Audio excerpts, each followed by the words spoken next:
Hi, and welcome to QuadCast. I'm Lewis, and today I'm joined by John for the second part in our series on the history and the future of AlphaQuad. John, it's lovely to have you back. Thanks so much for being here. Thanks for having me again. So, I just wanted to get straight into this today. How is AlphaQuad's approach different to other agencies? Right, that's an interesting question. Because at one level, we're not that different to other agencies at all. We're all doing basically the same thing. We're all motivated about the same things. We all care about our clients and we care about the job we're doing. We want to be seen to be doing a good job. I think the difference with AlphaQuad is that in certain elements of what I've just described, we're probably more so than other people. An agency tends to reflect quite often the person that sets it up or the person that runs it. I like to make sure that I please people and they get what they want. And in a business context, they get what they pay for. Now, that really is quite important to me. I know it's the sort of thing you're going to say on a podcast like this, but it's part of my personality. I need to help people do things. I need to please people. And that's been a very effective thing. Sometimes it's not a good thing in life. It can cause you problems. Yeah. But when it translates into a business, that can be really effective, because something that seems to have been communicated down over the years is that my colleagues also want to please their clients, and they see that as part of the ethos of who we are and what we do. So it's really important to us. It's more important than the money people pay us. Yeah. And again, it sounds odd to say something like that, and people might listen to it and think, yeah, really. But it genuinely is. We, as a lot of the clients who have budget issues, their businesses might not be as successful as they would want them to be, will tell you they know we are still there for them. We'll still do things for them because we want them to be pleased with what we've done. Now that has paid off big time over the years. When you help people, and you don't need to help people. Yeah. You help people and they haven't got the budget, they haven't got any budget at all. You're just doing a favour for them. People, by and large, remember that. And down the line, they remember you did a good job. You weren't focused on the money or just screwing whatever budget you can out of them. You genuinely wanted to help them. It does come back to you. That concept of pay it forwards has been very effective. And so, this podcast aside, our marketing pretty much has been that network of goodwill that we've built up over the years. And so, generally, we don't do a great deal of marketing ourselves. The phone rings because people remember what we did for them. Which I think has been a really interesting way of doing things. So any company that I've worked in previously where I've helped with the marketing or I've been in charge of it, it's always been, there's been constant outreach, and it's been that constant struggle of how do we make sure that we're getting our name out there. And I think something that we were really interested in with starting this QuadCast was just for it to be another avenue to make sure that people can get our names out there. We're on a streaming service now, which is kind of completely different to what we had been just purely on Google and search engines. So outreach, I think, is always going to be an integral aspect of it. Mm-hmm. But also at the same time, I think it's lovely that we can have that, the goodwill that you've been able to foster in the last 3 decades of really good work that has allowed people to continue to really look at us and go, yeah, I'm going to go to them. I'm going to pick up the phone and I'm going to speak to them. I mean, boil that down. I think the most effective form of marketing we have ever done is the work we currently do with our clients and the work we have done with our clients. And if you can't get that right, well, no amount of marketing is ever going to compensate. Yeah, the work needs to be good. The bare minimum needs to be good. Yes. And it's a very base level thing to say, but it is true. And I just want to pick up from that, actually. So positive relationships are a huge part of AlphaQuad's ethos. So how do you find that you've been able to keep clients happy and engaged over the years? I mean, we touched on this in the previous podcast. For me, and whether this is right or not, I like to see our clients not as some sort of business entity, but as individual people we're working for. So a marketing manager will work with a particular client is a person with their own motivation, their skills, their personality. We're not working with this amorphous concept of a company behind the scenes. We're working with a person. Yeah. Now that's what we try and get right to start with, because effectively that company, and it's all in its strange amorphous entity of what it is, has put this person in front of us. We're working with a particular person, and that relationship is at the core of whatever we do. And so not only are we realizing that we have got to do a really good job for the company, we've got to make sure that people find out about them in a positive light, people come there, people spend money with them. We also need to know that the person we're working with have got their own motivations as well, and they want to do well. They want to ascend the career ladder. Yeah. So when we're doing something really good for a client, we're doing it good. We're doing something good for the person we're working with, and they're going to look good as a result of it. Now, how does that crystallize out? That's a general comment. Well, we're very used to doing board reports for our clients, people we're working with, and they then hand them into the board or whoever they're reporting to as their piece of work. And it is their piece of work because we're just putting a structure on it. We're helping them. We're working in partnership with this individual to do that. But we're really happy if they take the credit for it. And it happens all the time. And it's a great thing. Quite often, the person we're working with is the person that chose us. And so the very fact they chose us effectively means that they are in charge of that. They made a decision to bring in an agency that works the way we do. And so we're quite happy to do that. So really, it's the people we work with rather than the company. Yeah, which I find to be a really interesting answer because there's always going to be this fine line of being able to toe the balance between ensuring that you meet everything that the client wants and everything that you want to make sure that you're feeling fulfilled in and of yourself, because they might want something that you might not necessarily agree with particularly. So what I'd like to ask you is, how have you been able to manage exactly that? How have you been able to manage the balance between client needs and creative liberty? Okay, yeah, that's important, because fundamental rule is we are being paid to do a job by someone. They determine whether it's good or not. Yeah. Our role within that, so having said that, okay, they're in charge, they're paying money, so we do what they say, is that we educate. And again, in the last podcast, you know that I said I was a teacher for 16 years. Yeah. And that's followed me through. And so when I sit down with a client, or when any of my colleagues sit down with a client, our key role to start with is one of education.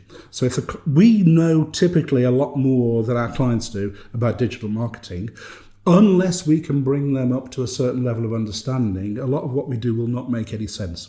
Now, to answer your question, it really isn't a problem once you do the education part. Once you explain why you're doing something and the reasons behind it, you tend not to have many disagreements with clients. They understand why we're doing a particular thing, and they're quite happy for us to then go on and do that. There are odd occasions where you might use the word creativity. That is where I think we can depart a little bit, because people tend to have their own idea of what works, what looks good, and what doesn't look good. Now, and it's not the sort of thing you're going to educate out of someone. So in that scenario, if we disagree, what we tend to do is we will rely on statistics if we possibly can. So, for example, if we're looking at how a website appears on different platforms, different screen sizes, and the client comes to us and says, right, I really don't think it looks that good on a mobile screen. The desktop's fine, but it's not really that good on the mobile screen. And we've had to make compromises, which you always have to do in design. What we can then do is go to the client and say, well, you do realise that 95% of your visitors are on a desktop, not on a mobile. And so we can sort of steer them with a little bit of evidence beyond that. But when it comes to it, and we could also say, well, I'll tell you what, let's do two versions and see which one's most effective. Let's do an A/B test and see what sort of conversion results we get on that. So we can resolve it that way. But when it comes down to it, the client decides. So what we're doing is we are putting together something in, whether it's SEO, whether it's design work, whether it's tech work, we're putting together something for the client to approve. Yeah. They approve it, and that's it. And there comes a point at which you say, no, okay, fine, you decide. We've explained what we think, but it's your choice. We advise only. Yeah, exactly. The bottom line is always going to be that the client's decision is effectively final. But I just found it to be an interesting question that I thought was worth asking, because at what point does it become, this is the wrong word, but tedious to just follow to a brief? And at what point do you kind of imbue some kind of sense of self into it, just so that you can say, like, I don't know, for lack of a better term, John was here in that, regardless of some kind of banner at the bottom that just says hosted by AlphaQuad. We like to put our name on things because we're proud of what we do. I mean, it used to be advantageous to put your name on and name and link on the bottom of every page because that gave you a search engine boost. It doesn't any longer, and it's not important. But we like to say we have created this. We're proud of this. And when we engage with new clients or we're looking for new clients, we'll quite happily show them any of the work we've done. Even the work where the client has taken over and started developing the website themselves, which is always a bit of a risk if you want to show someone else. Yeah. But even with that, because we know we're happy with what we've done and it's good, it's effective, and any of our work we're quite happy to put up there as a reference point for people to look at. Yeah. John, I think that something that you and I have had many conversations about in the past are emerging trends within digital marketing. And that has taken on many forms. It's taken on many different platforms. And I'm wondering for you, what the kind of the future looks like and how is AlphaQuad focused on keeping current with these emerging trends? Right, now that's a really, really big question. Yeah, it's loaded. Absolutely. It's one that is very, very difficult to answer. It's a brave person who predicts the future. Yep. And in digital marketing and in everything at the moment, it's a very brave person who predicts anything at all. The big trend, the big emergent thing that's hitting not just digital marketing, our entire society is artificial intelligence. Lots of people are talking about it. It's even on Radio 4 nowadays, and they're discussing it in a very earnest manner. When the major proponents and the major companies that are working in the sector are really concerned about the implications, and people who are right at the heart of it are talking about existential threats to humanity, you've got to start taking it seriously. Yeah. I don't want to build this out of proportion here now, but I've seen people comparing it to the threat, the opportunity, the threat, the two things together of being as significant as the nuclear age and in other ways the Industrial Revolution and the like. I just know that what we're seeing of it is a trend, it is a movement that's happening that we can't ignore. We have to engage with it for very pragmatic reasons. Yeah. Take an example. The first thing we engage with, as you know, is copywriting. We discovered very early on that with ChatGPT 3.5, its ability to produce content was scarily good. Yeah. Even more scarily good when you learned how to use the tool. I mean, as it's gone through to its latest, at time of recording, incarnation of 4.0, that can produce content and that can discuss things with you at a level which has astounded us.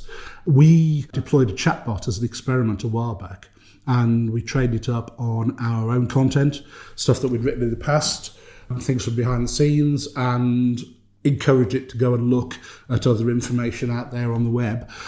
We have now got a chatbot that can answer digital marketing questions with close to the same level of expertise and assurance that we could do ourselves. And I encourage anyone who's listening to this to go onto our chatbot, ask it some hard questions. We've, what they call red teamed it. We've attempted to kick it off track, try to get it to answer in ways that would be inappropriate, which are incorrect. We haven't broken it yet. I mean, it really is solid. It's a really good. Do you remember I believe it was DPD, or their chatbot went haywire, and it was just talking nothing but nonsense about how rubbish DPD is, which is not what you want. Yes. And thankfully, ours is pretty rock solid. Unlike the Google AI in its search results, we have not recommended that people start eating rocks as yet. No. Which is an unfair comment to Google. That was an easy mistake to make. The problem with Google was it was unable to differentiate between a satirical article and actual facts. Yes. Which, given the amount of satire out there, might be a problem. Exactly. I think, but that'll be something that I think is AI will be able to toe the line between eventually is the difference in tone. Because I think that something that I've struggled with copywriting is the establishment of that tone, unless you specifically say to it, I am writing to this tone, please do it exactly as such.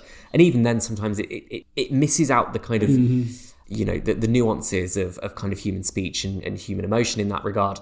But that's where you, as a human, come back in and alter it. And it's important to get specific about this, yes. because I've seen lots and lots of comments, especially in the main media, which are very superficial about AI. I mean, a journalist sat down there, he's banged a few questions into ChatGPT and criticised what's come out as a result of it, and said why he is better or why she is better than the artificial intelligence system. When we used ChatGPT, it became very obvious very early on that there was a good way and a bad way of using it. The bad way is to say, write me an article about desks and chairs. Yeah. The way we form it up is you will start conversationally with a chatbot. You will explain to it the context of what you're trying to do. It's got a vast ability, a vast capacity, to be able to look at the information you're giving it and to respond accordingly within the context of that information. So we'll explain who we are, what we're doing. We're a marketing agency. We're producing an article for a client. We explain who the client is. Yeah. We will expose the chatbot ideally to the client's website, provided that website is good enough for this type of exercise. We will then ask it to suggest how we would break down an article about a particular topic. And we've always start with, we're still trying to promote for a keyword or a set of keyword phrases. So within that keyword or that set of keyword phrases, we will ask GPT to actually have a look at, okay, what should the structure be? We'll then look at the structure. Yeah. We will tweak it. We'll change it. We'll think, no, that's not relevant. And, we need a little bit more. And we will have that dialogue with ChatGPT. We will say to it, okay, we don't like that particular title because, or this section down here, we think you should expand on that one. When we are then happy with that, we will then go iteratively through the document. We will ask it to expand on a particular topic area, and we'll start to form up the article that way. But not only that, the really, really important element is we blend that with comments from the client. Yeah. Now, provided the client has got the capacity, and that's the challenge, because our clients are busy people, they're doing other things, but if we can get from them at least a list of bullet points of things that they know are important, because we are trying to engage with Google as a search engine on its key set of factors that it looks at of expertise, authoritativeness, and trustworthiness. The first of those expertise is something we're trying to get from our clients to say, right, you tell us what you have learned over the last 1, 2, 10, 20 years of being in business. Give us something that's unique and different. And then we'll also feed that into ChatGPT. And so we are taking it beyond just the conjurings of an artificial intelligence into something that also comes from the real world. And so we're trying to build something up that way. Now, by using that approach, and at every stage using you, me, one of our other colleagues to look through it to see, does it make sense? We're getting something that is unique and is produced in a fraction of the time that we could do this through any other method. To do what I've just described through traditional copywriting is typically beyond the budget of most clients to produce the amount of work that we need produced. Yeah. And so we're using it in a particular way, a particular tool. And as things develop, we're looking at how it's working and how else can we work it through? What else can we do? I spend so much time learning about AI systems, it's untrue. Yeah. Fortunately, it's really, really interesting. And then there's the design side of things. And our favourite tool for that is Midjourney. Midjourney is a wonderful tool. It will produce all manner of things. But again, you've got to learn how to put that prompt in to start with. And you've got to go through quite a few iterations of an image until you get it where you want. Yeah. I mean, long gone are the days when you had some horrendous deformities coming out, which were really quite unpleasant to look at. They're looking really good now, almost too good. And when you're entering a situation where people are using that tool to create AI models who are being used in advertising campaigns, you know things are working particularly well. The challenge with design side of things is that you tend to get what the AI wants to give you. You don't have that level of control that you would have if you were creating that image yourself, either through photography or through actually producing it in Photoshop or the like. And so it's still quite led by the AI. But then how do you describe an image? Yeah, I found that something, when I was learning how to use Midjourney initially, I would kind of get ChatGPT to describe an image for me, to just get some kind of base understanding of, give it to me in really extreme detail, go down to if there's a person in it, what kind of clothes are they wearing? What does the texture look like? What does the fabric look like? What color is their hair? What length is it? Just the specific inch, if you can give me it. And it worked really surprisingly well. And I think that what I found with Midjourney before kind of the alpha version of it that is now available was it liked as much detail as you could possibly give it. Mm-hmm. And now I think it still likes as much detail as you can give it, but it's less kind of anal about it. It's more, give me detail, give me a lot of it, but don't overload it, because you never know what it might come out with them. And I find that the longer the prompt now, the messier the image. Yeah, I'm finding that. I'm also finding it's truncating. Yeah. The stuff in the prompt, it's ignoring. Now, it's probably not truncating, it's probably weighting. And so it's actually putting a greater weight on one element of it than another. But it's certainly not a fast process. No. To get a decent image, you've really got to work at it. Yeah. If you want to do a prog rock album cover, not a problem. You're going to produce some amazing things that would have gone really well on some sort of the old-fashioned LP album covers. Yeah. But when you actually want to have a specific image of a specific thing, you can't really set it up like a photographer would set it up. But these things, it's a learning process. It's not. There's no overnight way of quickly learning how to use ChatGPT or Midjourney or DALL-E or whatever it might be. There's no quick fix to learning how to do it. It is a process. So moving away slightly from kind of emerging trends in AI now, how have you found that cultivating creativity and innovation has been an important aspect at AlphaQuad? The culture, the basic culture of a company. We are very proud here of the fact we run a no-blame culture. Yeah. And that, why do I immediately go for a negative and talking about blame? Because in any environment where there's a group of people are concerned about what other people think about them. People are reluctant to come out with an idea in case they're going to be criticised for it. And if we can get a culture where someone can make some really quite serious cock-ups and then know that they're not going to be hauled over the coals, the worst they're going to get is a slightly raised eyebrow, and you might want to avoid doing that again. People should feel more open to try things, to do things, like setting up new podcasts and seeing how it goes. It's quite good that I, over the years, have made some pretty horrendous blunders. And so I know full well, if I'm doing it, and for me, I was really motivated to get it right, especially as I'm the one in the early days, it was just me. I had to fix it if it went wrong. Yeah. If you know you've made mistakes yourself, then you know how to handle that situation. And I love the simple adage of no one ever learns anything by getting it right. And so it's important. Having said that, I think it's incumbent on those of us who have been around the block a few times to find a way of offering advice in a way that minimises the chance of making any errors. I'll give you an example of something. Let's make it concrete, rather than just say, I've made some mistakes. So I'm working with a very large client, and they're very interested in email marketing.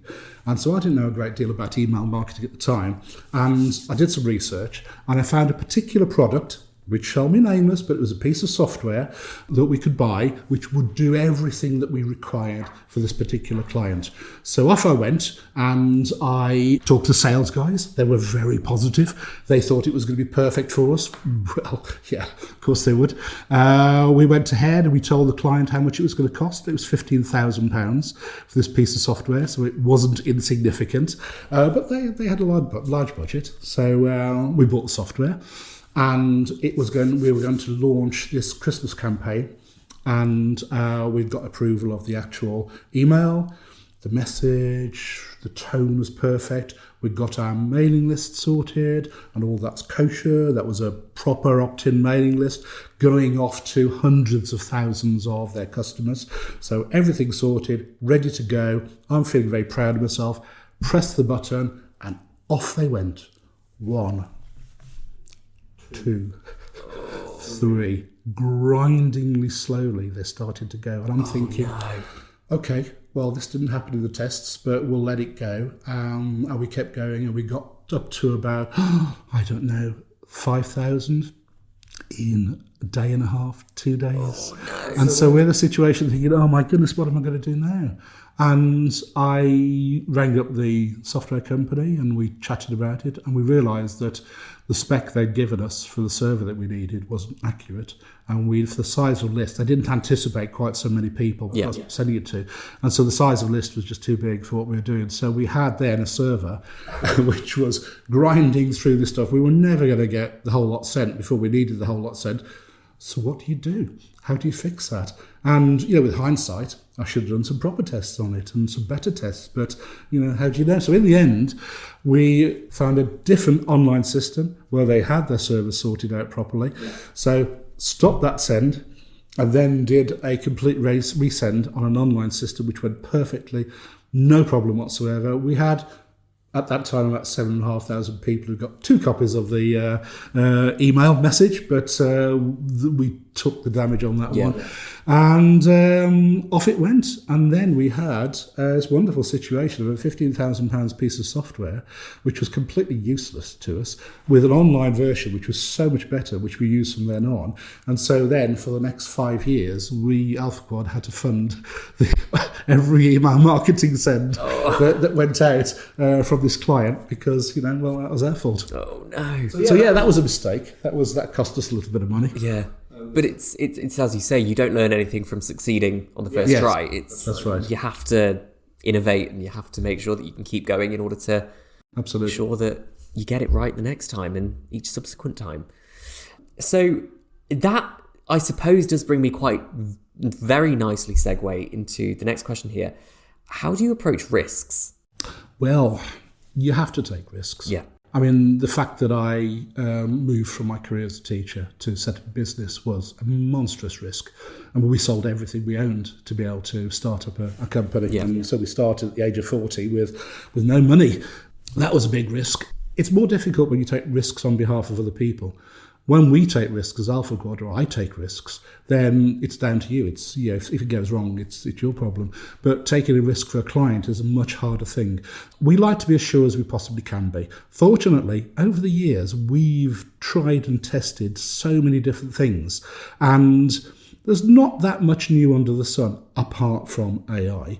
But again, there's things in that which are fairly common to what we were doing before. So we rely on our experience of knowing what will work and what won't work. We rely on analytics. And so we're not producing books or brochures here, we're producing websites. If something clearly isn't working, or a marketing campaign clearly isn't working in its first period that we're going to be measuring it for, then we will reverse. And built into a lot of our campaigns is the option to try something completely different.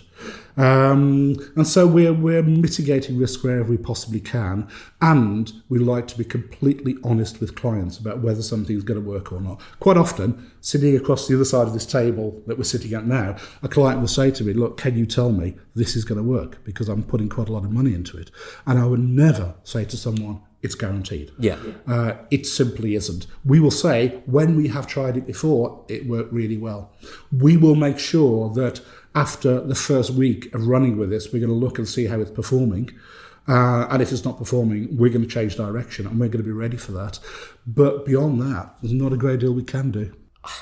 I find that really fascinating that there's no... I suppose with any company, with any industry, there's always going to be risks that are posed, and it's how you build on the risks and how you can make a success of those, not failures, but of those uncertainties that I suppose define you in a way, which is how can you deal with these things that might possibly go horribly wrong.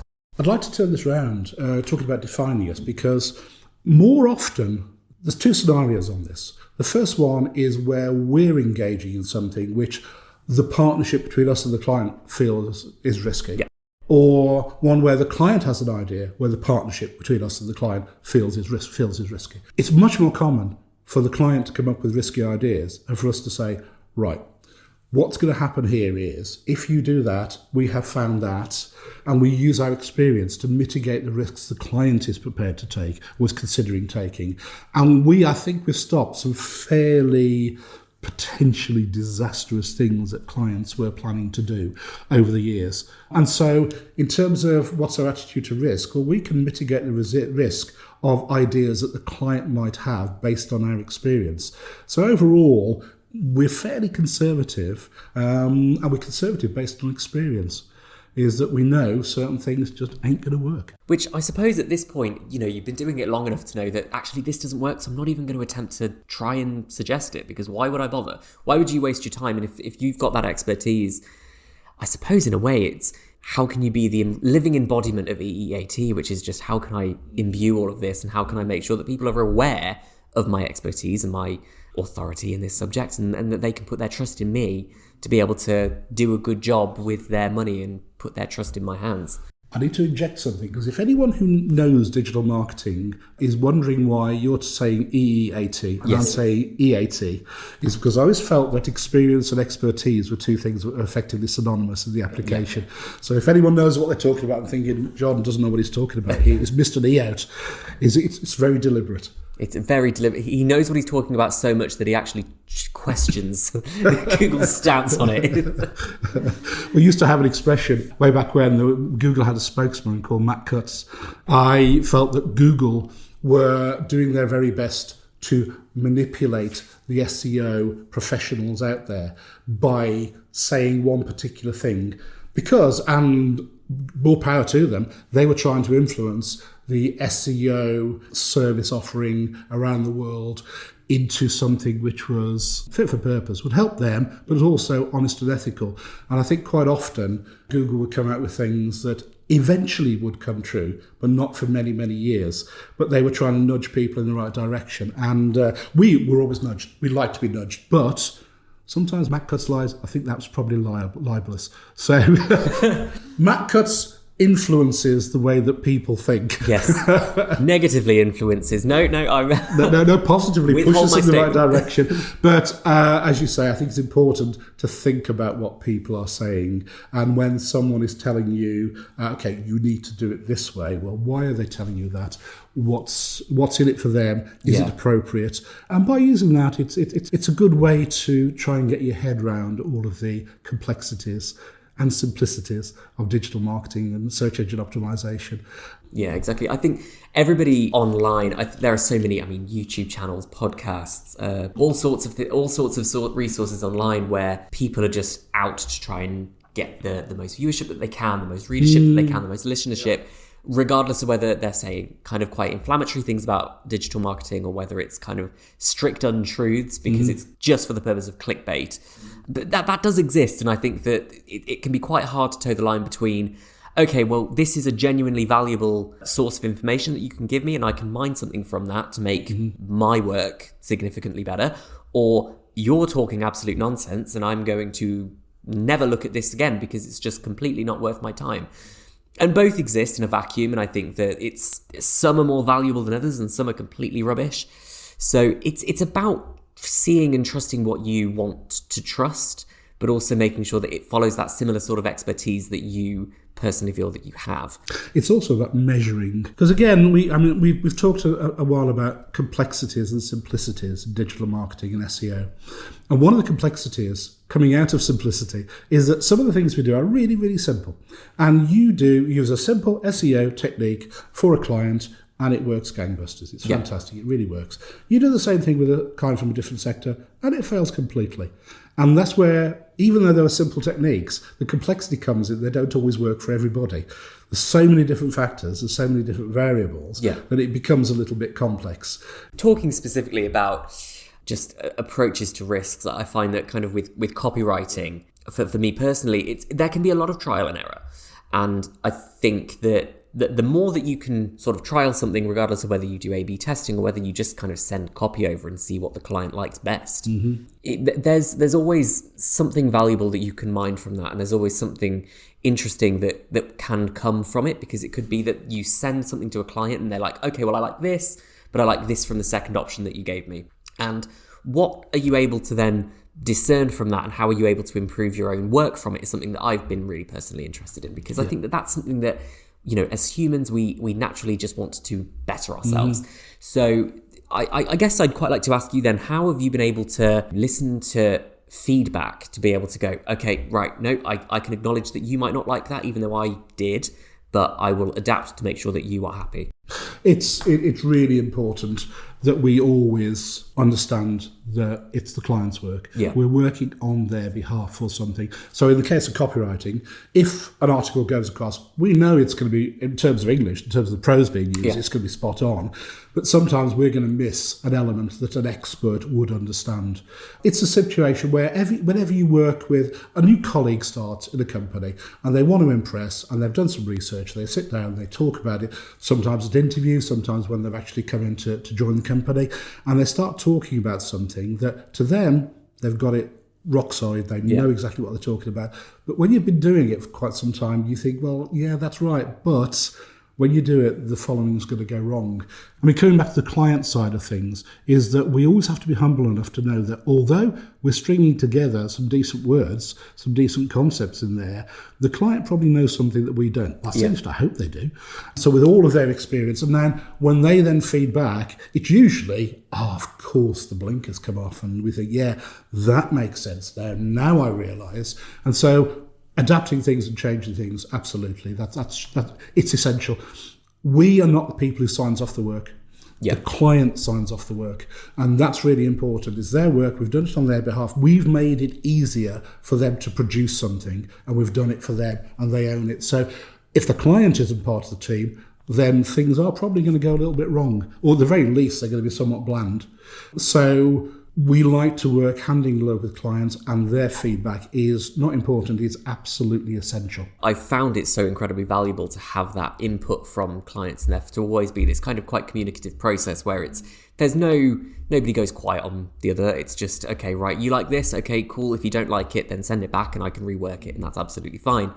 And there's not this culture of pressure that exists where it's do it and do it now and do it the best that you could possibly do it. There's a little spin-off from this as well that we've found over the years, is that for the clients, beyond the actual production of this marketing tool of a website or client servicing tool of a website, to the actual process of producing a website, producing a marketing campaign, encourages the client to find time to consider what they're doing and how they're doing it.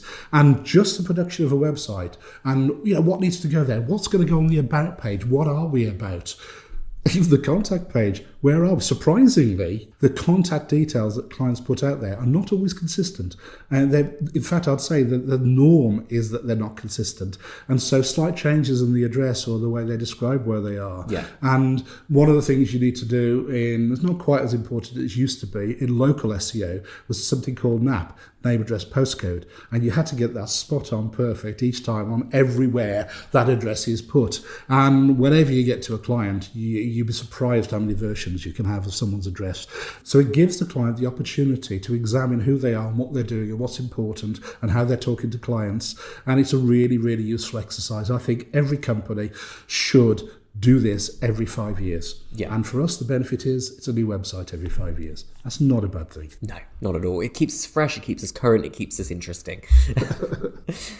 So, John, this is the last AlphaQuad specific question that I was going to ask you today. I've got a couple of others to go off the bat of that. This is quite a large scale question. What are some challenges that you have found are facing digital marketing today? Challenges today and in the past, because the challenges are the same. One of them is how to stay up to date.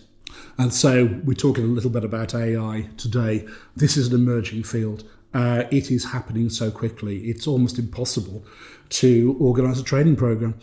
When GPT 3.5 kicked off, I found myself writing notes about how to use and the conversational approach to using ChatGPT. I finished writing it, and it took me to research and to try different things and to work. It was taking me about 3 weeks. I actually wrote it, sent it out to you guys to have a look at, and then I looked at the latest changes to ChatGPT and thought, oh no, I've got to start again. And it's and that is a bit of a problem at the moment. And this is more of a significant problem now than it's ever been in the past, because things are changing so rapidly and there's such commercial pressure on OpenAI and Google and Anthropic and everybody else who's involved in it, they're in a major race to push things forward as quickly as they possibly can. So we are, as users of these systems, effectively in the Wild West of undocumented, really powerful, really in some way unfamiliar tools that we've got to then turn around and use in a productive and positive manner.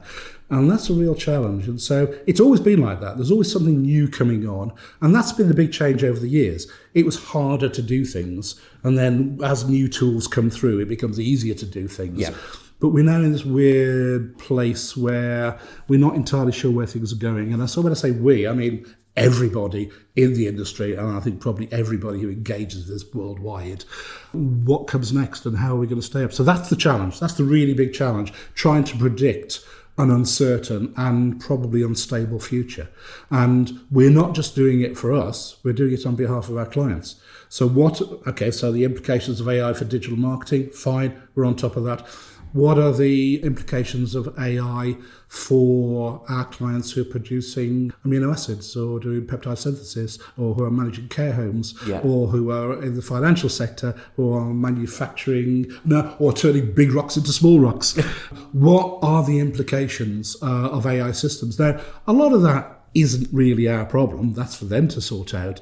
But the blend between the AI that we're using, the AI that they're using, can be significant. There can be an overlap there at times. So an uncertain future is probably our biggest challenge. Yeah, that and people. Anyone listening to this now will know in their job, the biggest challenge they will be facing is people they're working with, people they're working for, or people who are working for them. Because processes, products, services are simple. People are complicated. I think that there are a lot of challenges that are facing us today. I think that me personally, being very new to the digital marketing world, that there's a lot to learn still, and there's a lot of information to mine and to make sure that I'm aware of. But as you say, like there are a lot of challenges that even I myself have noticed that have felt new in my 12 months of being here. So it's unpredictability is the name of the game. And good. I think I'd get bored with it otherwise. Yeah. You don't do it for this long without enjoying it. And when I say that it's one of the big challenges is people, that's also that's what motivates you every day. Working with people is both a challenge and a massive opportunity. It's such a wonderful thing to do. So, for example, when COVID hit and we all dispersed and we all worked from home, and working from home was really easy when it came to digital marketing. What an awful time. When all of this personal interaction you get with people, with your colleagues, with your clients, resolves to a square on a screen of a dodgy video quality because you live somewhere where you haven't got particularly good broadband. And that was your entire working life with these people you really value and like to work with. What a horrible time that was. It was awful. During COVID, I worked in a coffee shop, so I was furloughed, and then I was back in work the second that they allowed you to go back to work. So I didn't have that sort of experience, but as I mentioned in the last episode, when I was doing my master's degree entirely online, which was a far cry completely different than when I did my undergrad, which was obviously all in person. To go into that environment, it was so jarring, it was so different, and I wouldn't want to do that again. No. And I don't think anybody would choose to go and do that again. I think working from home isn't something that I even enjoy. I prefer to be in the office, I prefer to be around people. It's just much more preferential for me. John, I'd like to move on to a couple of fun questions now. We've had a lot of seriousness talking about the future of AI and AlphaQuad as a whole. And something that I've been told that you used to ask people in job interviews is this question, and I hope that you're ready for it. So, John, if you were a biscuit, what would you be and why? So everything comes back to bite you at some point.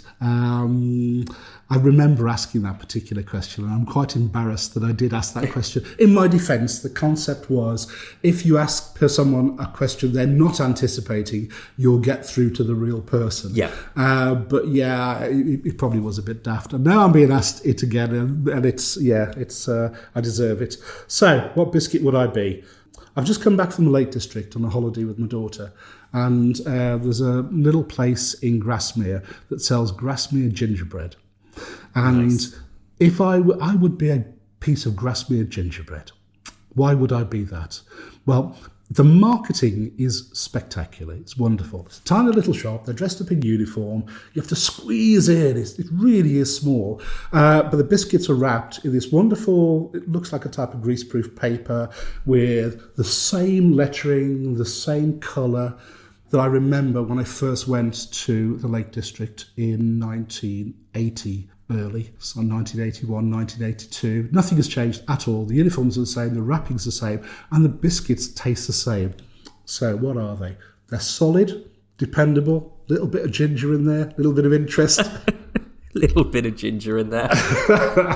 That's and you know what you're getting with a piece of Grasmere gingerbread, and that's what I would like to be. A fantastic answer, well thought through, with context, a story to it. Thank you very much. That's going to be a tough act to follow, because I'm anticipating lots of other people's answers will just be, I think I'd be a chocolate digestive because I'm everyone's favourite. Okay, thanks for that. So lastly, John, the last question that I can ask you today. The QuadCast is something that we've been working on kind of on and off for the last 6 months or so. And we finally got our time to get into doing it. Are you excited? Oh, I am so excited. I am such a big consumer of podcasts. I've been listening to podcasts since, I think before they were called podcasts. It goes way back when. Oh, my goodness. I must have listened to, I was going to say thousands of episodes, but I think tens of thousands of podcast episodes. I listen to them at night time, in the middle of the night, when I'm driving, for entertainment, in the garden. I love podcasts. It's a wonderful way of consuming content, whether that's on one of my hobbies or whether it's to do with digital marketing, just for fun. No matter what, I listen to podcasts. So to be on this side of the microphone is weird in the extreme. Yeah. But no, I'm enjoying this process. I'm loving the idea. I'm looking forward to what my colleagues are going to be saying. I'll be listening avidly to them. Yeah. And so, no, I'm well excited about this. And certainly the trials you've done with the microphones we use and the kit we've put together, the quality seems really good. And I'd like to say pleasantly surprised, but why would I be surprised? All the stuff that you do is good. Thank you very much. It's at least passable. So, well, John, that wraps us up for this today. Thank you so much again for joining us. This has been absolutely amazing, and I can't wait to have you back on again for whatever that might look like. So thank you for your time, and it's very much appreciated. Fantastic, Lewis. Thank you very much. Brilliant. Thank you very much. And thanks so much for listening, everybody. Keep an eye out for all of our Meet the Team episodes. We're not sure what we're going to be calling them yet, but they'll be out soon. So thanks so much for listening, and we'll see you in the next episode. Bye.